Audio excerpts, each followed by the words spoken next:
Трапская средняя школа Іллівського району, Павлушевич Домінік, 4 клас.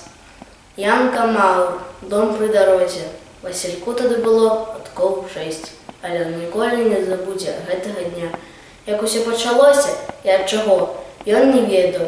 І дзе што рабіў, ён не памятаў, але добра памятае толькі дым, агонь, крыкі, плач, страляніну, грукат і ўрыўкі некаторых падзей. Вось гарыць на тым боку вуліцы хата дзеда Сцяпана. Дым і агонь выбіваюцца з-пад страхі, а наверсе круціцца чорны кот, якога так баяўся Васілёк.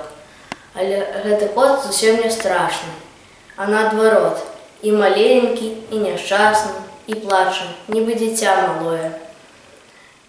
Потым са звонам разляцелася шыба, і ў акне паказаўся дзед Сцяпан.